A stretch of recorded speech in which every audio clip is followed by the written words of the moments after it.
नमस्कार, मैं हूं रवि कैंतराय। चैनल पर खबर उत्तराखंड देख रहे हैं आप। देहरादून में केंद्रीय गृह राज्य मंत्री नित्यानंद राय ने प्रेस कॉन्फ्रेंस को संबोधित किया। प्रेस वार्ता के दौरान बीजेपी प्रदेश अध्यक्ष महेंद्र भट्ट और कैबिनेट मंत्री गणेश जोशी भी मौजूद रहे। प्रेस वार्ता में बजट पर बोलते हुए उन्होंने कहा कि मोदी सरकार का बजट 2047 के विकसित भारत की आधारशिला है। यह बजट आर्थिक दृष्टि से बड़ी सफलता हासिल करेगा। उन्होंने कहा कि केंद्रीय वित्त मंत्री निर्मला सीतारमण का पेश किया गया यह बजट देश के चारों वर्गों को मजबूत बनाएगा। वहीं बजट में उत्तराखंड को मिली उपलब्धि को लेकर केंद्रीय गृह राज्य मंत्री ने कहा कि पर्यटन क्षेत्र में उत्तराखंड तरक्की करेगा। साथ ही चारधाम के अलावा अन्य क्षेत्रों में भी राजमार्ग पर काम किया जा रहा है, जिससे सभी को आवाजाही में आसानी होगी। उन्होंने ये भी कहा कि उत्तराखंड को सौर ऊर्जा के क्षेत्र में सबसे ज्यादा लाभ होगा। कि मोदी सरकार 3 के इस बजट में युवाओं के कौशल विकास, शिक्षा, कृषि और रोजगार सृजन जैसे क्षेत्रों पर विशेष ध्यान दिया गया है। और इसका प्रमाण यह है कि बजट में 2 लाख करोड़ रुपए के प्रावधान के साथ युवाओं के लिए 5 स्कीम दिए गए हैं। 2 लाख करोड़ के बजट का प्रावधान इसके लिए किया गया है। इसमें 5 करोड़ से ज्यादा युवाओं को लाभ मिलेगा। देखिए, यह देश युवाओं का देश है। यानी इस देश की आबादी का 59% लगभग युवा आबादी है। और उस युवा आबादी को केंद्रित करके यह बजट रखा गया है। और उसमें 2 लाख करोड़ का प्रावधान है और 5 करोड़ से ज्यादा युवाओं को इसका लाभ मिलेगा। कृषि से जुड़े हुए सेक्टर के लिए बजट में 1,52,000 करोड़ 1,52,000 करोड़ रुपए का प्रावधान किया गया है, जिससे देश के अन्नदाताओं को सीधा का सीधा, यानी हमारे किसान भाइयों को सीधा का सीधा इसका लाभ मिलेगा। उनकी जिंदगी में खुशहाली आए, हमारे प्रधानमंत्री जी की सोच है और उस सोच के तहत यह बजट में प्रावधान किया गया है। उनकी तरक्की हो, उनकी उन्नति हो। इस 2024-25 के केंद्रीय बजट में वैश्विक पर्यटन स्थल के रूप में भारत की स्थिति बढ़ाने के उपाय शामिल हैं। और जब भारत के पर्यटन की हम चर्चा करते हैं तो उसमें नंबर 1 अपने इस देवभूमि का नाम आता है। कहीं कहीं तो कुछ कुछ स्थान पर्यटकों के लिए होता है, लेकिन उत्तराखंड के कहीं भी आप चले जाएं, जिस ओर जाएं, जहां जाएं, हर जगह पर्यटकों को लुभाने वाला क्षेत्र है। और हम 4 धाम की बात सोचते हैं तो वहां तो सभी प्रकार के पर्यटक जाते हैं। अध्यात्म को पसंद करने वाले, प्रकृति को पसंद करने वाले, और ऊंचाइयों को पसंद करने वाले, जहां हिमपात होता है, नदियां जहां कई ओर से गुजरती है, घने जंगल है, और जहां का पर्यावरण बिल्कुल शुद्ध है। तो इसलिए पर्यटन को बढ़ावा देने की सोच जब भारत सरकार की है, उसका लाभ उत्तराखंड को काफी ऊंचे स्तर पर, यानी कि बहुत बड़े पैमाने पर मिलेगा।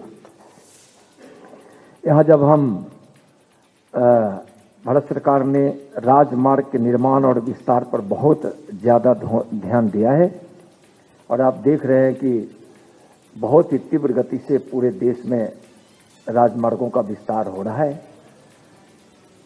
और उत्तराखंड के लिए तो बहुत खुशी की बात है कि ऑल वेदर रोड, इस उत्तराखंड के 4 धाम ही नहीं, 4 धाम के अलावे भी कई क्षेत्रों में बन रहा है।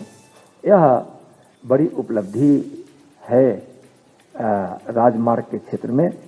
और थोड़ी जब मैं उत्तराखंड की चर्चा इस बजट में जो प्रावधान किए गए हैं, जब मैं उसका करूंगा तो उसमें कुछ उल्लेख जरूर मैं करना चाहूंगा।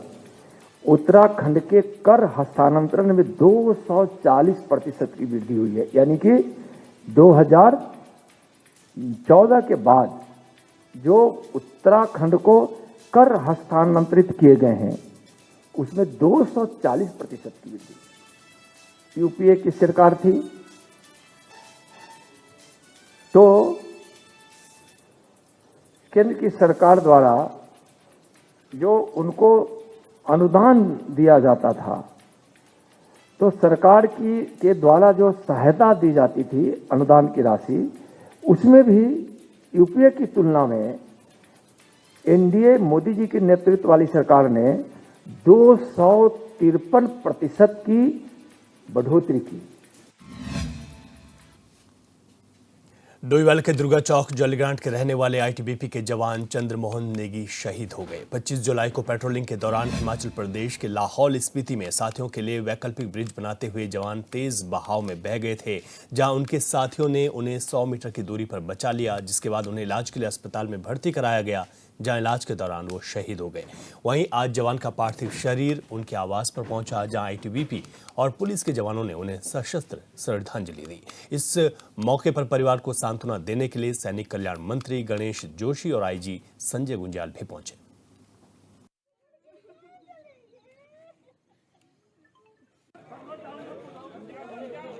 प्रदेश की सरकार इनके साथ में खड़ी है। देखिए, हम किसी शहीद को वापस नहीं ला सकते, लेकिन उसकी शहीद के सम्मान में खड़ा रहना, उसकी विद्या का व्याख्यान करना हर देशवासी का कर्तव्य है।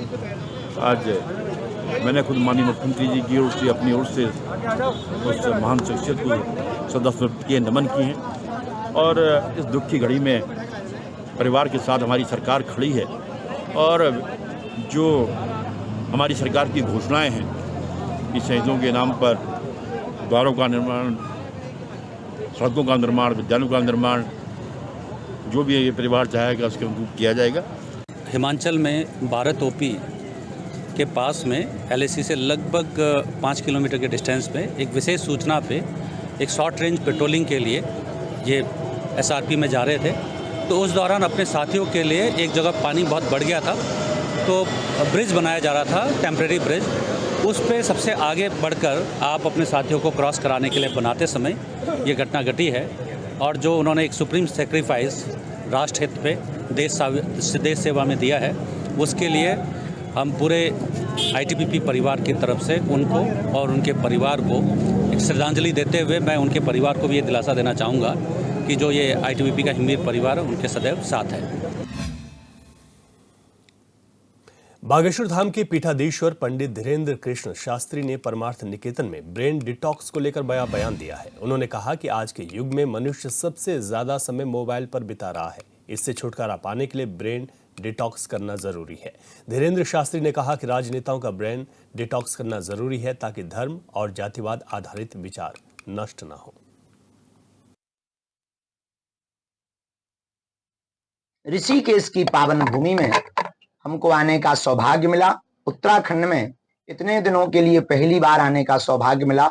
बद्रीनाथ भगवान के बाद में हम 3 दिन के लिए यहाँ पर ऊर्जा संचय समागम के लिए आए हैं।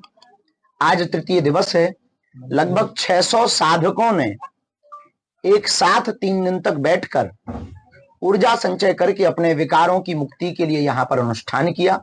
एक ऐसी विलुप्त हुई पद्धति थी जिस पद्धति से व्यक्ति अपने विचारों को साधना के बल पर भी बदल सकता है, विकारों से मुक्त हो सकता है और जीवन में ध्यान के माध्यम से प्रसन्नता के रास्ता को और प्रभु को प्राप्त करने का रास्ता पा सकता है। केदारनाथ वन्यजीव प्रभाग की धनपुर रेंज के अंतर्गत ग्राम पंचायत पुनगांव के ग्रामीणों ने पौधारोपण किया। बता दें कि 16 जुलाई से 15 अगस्त तक हरेला पर्व के तहत वृक्षारोपण कर पर्यावरण संरक्षण का संदेश दिया जा रहा है। इसी क्रम में कर्णप्रयाग में भी इस पर्व को लेकर लोगों में भारी उत्साह है। ग्रामीणों का कहना है कि धरती पर हरियाली तभी होगी जब पौधारोपण किया जाएगा।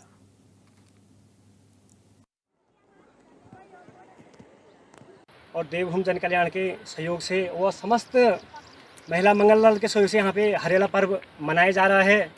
यहाँ पे सभी के सहयोग से 500 पेड़ लगाए गए हैं और 4 साल पहले भी यहाँ पे सभी के सहयोग से पेड़ लगाए गए थे, जिनका ग्रोथ बहुत अच्छा हो रखा है। इसके लिए समस्त महिला मंगल दल व समस्त संस्था विभाग का मैं दिल के गहराई से धन्यवाद करता हूँ।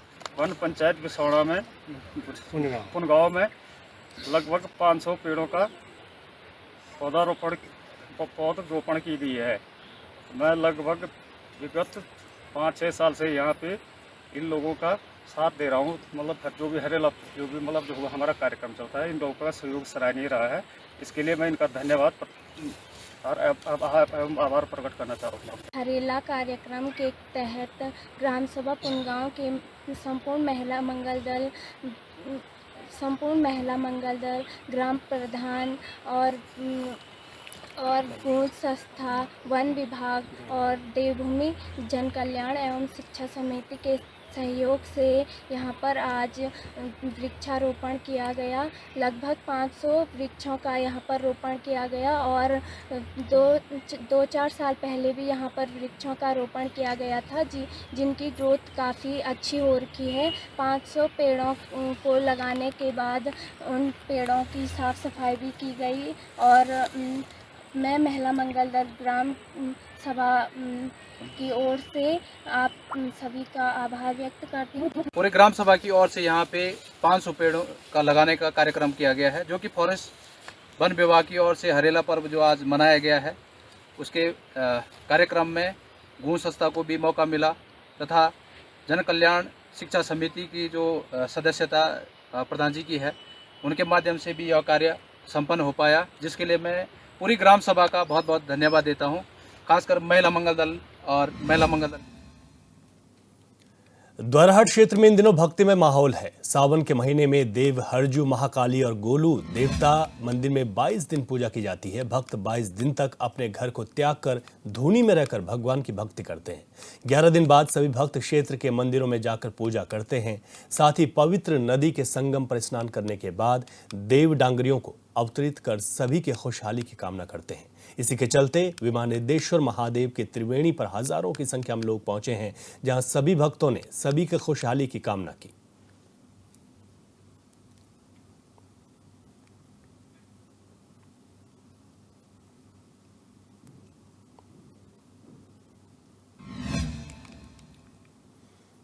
उधर हल्द्वानी में जिला विधिक सेवा प्राधिकरण के निर्देशन पर खाद्य सुरक्षा विभाग और औषधि प्रशासन की संयुक्त टीम ने कई स्टोर्स पर छापेमारी की है। एफडीए की टीम ने शहर के मॉल्स, मेडिकल स्टोरों और जनरल स्टोरों पर छापेमारी करते हुए एक्सपायरी डेट की खाद्य सामग्री जब्त की है। बता दें कि कई दुकानों में मसाले, बिस्किट, दवाइयां समेत कई चीजें एक्सपायरी डेट की मिली। वहीं मौके पर मौजूद ड्रग इंस्पेक्टर ने मेडिकल स्टोर संचालकों को सख्त निर्देश देते हुए एक्सपायरी दवाइयों को अलग रखने के लिए कहा है। वहीं छापेमारी के दौरान मेडिकल लाइसेंस की भी जांच की गई और कई दुकानों के चालान हुए हैं।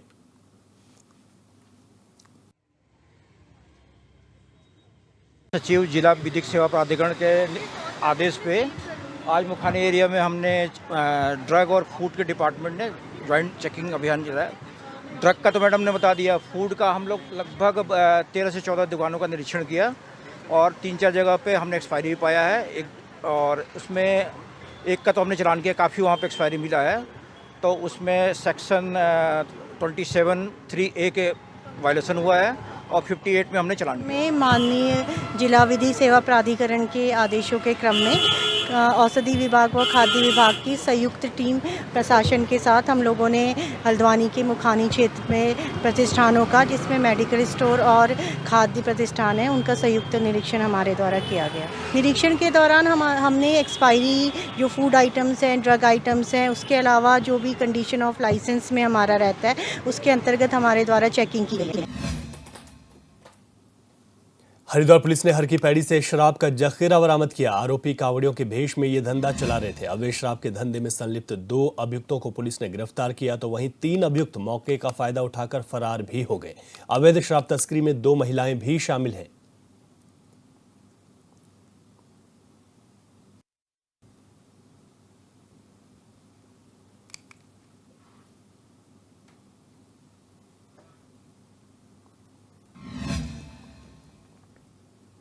अल्मोड़ा जिले के विकासखंड सल्ट में राज्य आंदोलनकारी मोहन चंद्र शर्मा ने प्रदेश सरकार पर निशाना साधा। उन्होंने कहा कि प्रदेश और केंद्र सरकार लोगों को फ्री में राशन दे रही है। मोहन चंद्र शर्मा ने कहा कि टाउन क्षेत्र में फ्री का राशन दिया जाए, ग्रामीण क्षेत्रों के अलावा उत्तराखंड के पर्वतीय जिलों में फ्री का राशन बंद किया जाए। इससे खेतों को काफी नुकसान हो रहा है और पर्वतीय क्षेत्रों के कृषकों को 10 भेड़ दी जाए, साथ ही उद्योग स्थापित किए जाएं जिससे पलायन पर रोक लग सके।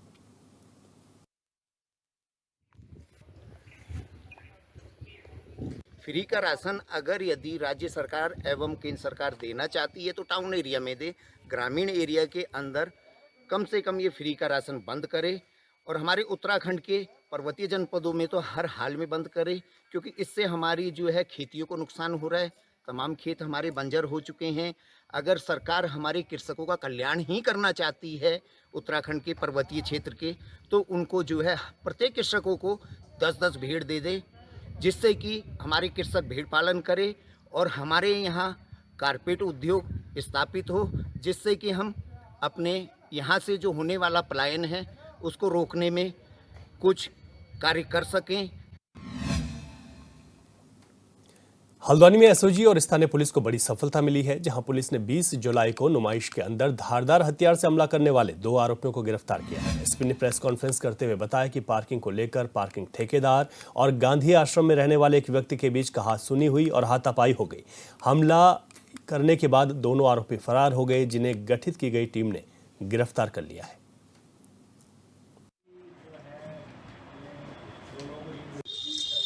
देखिए, 20 जुलाई को हल्द्वानी में नुमाइश के दौरान एक घटना हुई थी, जिसमें कुछ लोगों के द्वारा हथियारों का प्रयोग करते हुए कुछ लोगों के ऊपर जानलेवा हमला किया। इसमें पुलिस ने तत्काल एफआईआर रजिस्टर करते हुए कुछ लोगों को पहले गिरफ्तार किया। लेकिन इसमें 2 लोग जो थे वो फरार थे और ये 2 लोग न केवल इस घटना में शामिल हैं, जबकि ये अंतर जो जनपदीय गैंग है उनसे भी जुड़े हुए हैं। तो जब इन लोगों के बारे में पुलिस को पता लगा तो पुलिस ने अपने जो सर्विलांस है उसको एक्टिवेट किया और ये जो 2 अभियुक्त हैं इनको हमने गिरफ्तार किया है। इन दोनों अभियुक्त की एक लंबा चौड़ा क्रिमिनल इतिहास है और ये दोनों अभियुक्त हत्या के प्रयास में, अवैध हथियारों की सप्लाई में, इसके अलावा मारपीट, लोगों को धमकाना और पैसा वसूल करने के इनके ऊपर बहुत सारे मुकदमे हैं।